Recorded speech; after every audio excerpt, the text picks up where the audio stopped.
जय हिंद दोस्तों, कैसे हैं आप लोग। उम्मीद करते हैं कि एकदम अच्छे होंगे और फर्स्ट क्लास होंगे। ठीक, आज का हमारा क्वेश्चन क्या कहता है, एक समान साधारण ब्याज की दर पर 300 रुपये के 4 वर्षों का ब्याज, 300 रुपये के 4 वर्षों का ब्याज और 400 रुपये का 3 वर्षों का ब्याज का योगफल 120 है, तो ब्याज की दर कितनी होनी चाहिए।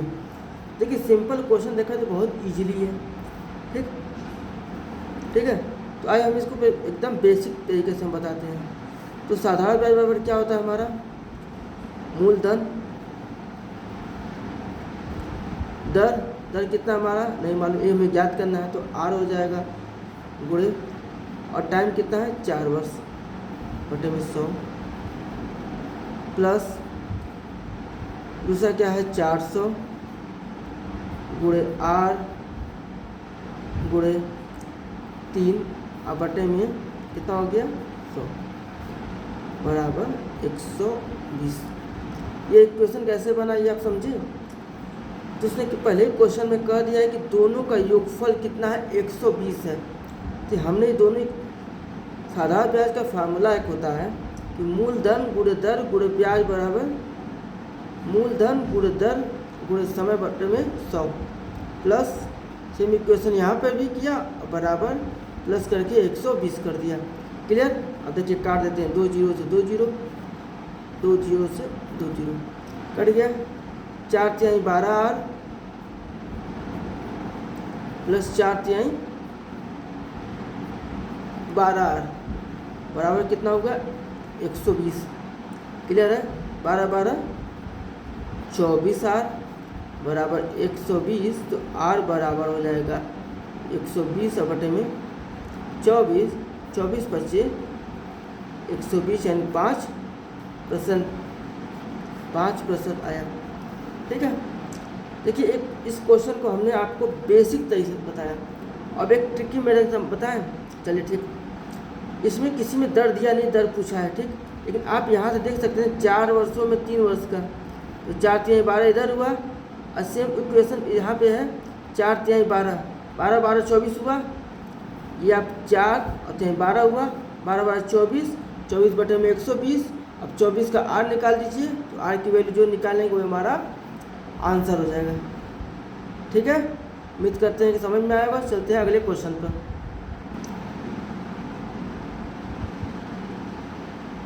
चलिए बात करते हैं अगले क्वेश्चन की। अगला क्वेश्चन क्या कहता है, 2 पाइप पी तथा क्यू एक टैंक को क्रमशः 40 मिनट और 30 मिनट में भर सकते हैं।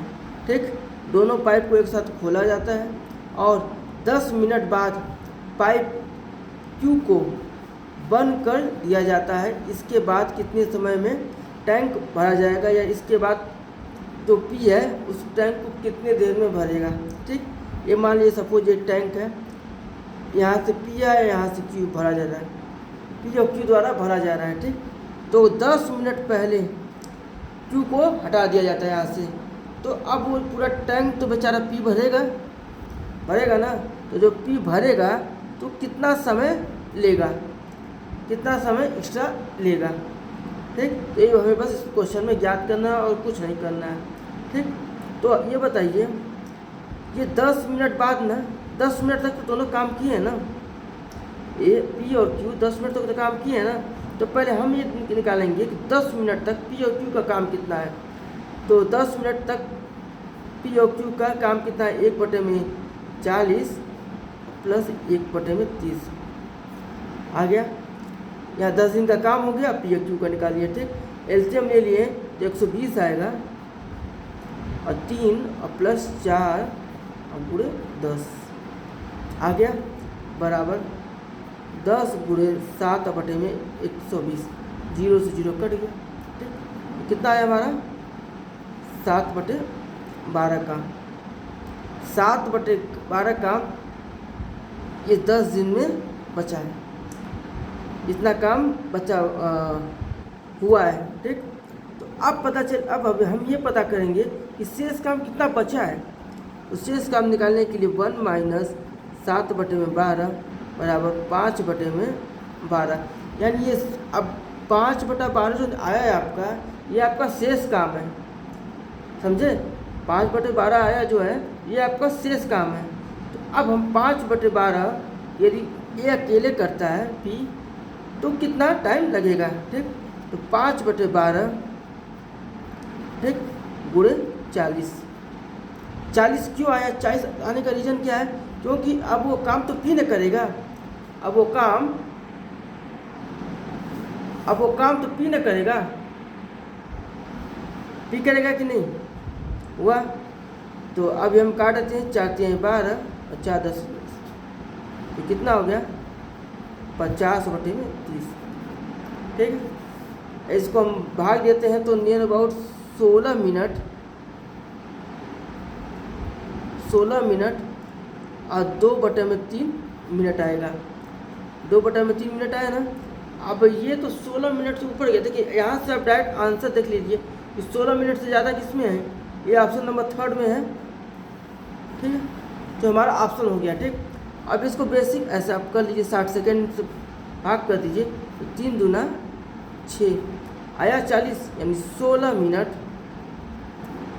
40 सेकेंड, जो कि हमारा ऑप्शन नंबर सेकेंड के साथ टोटली मैच करता है, ठीक।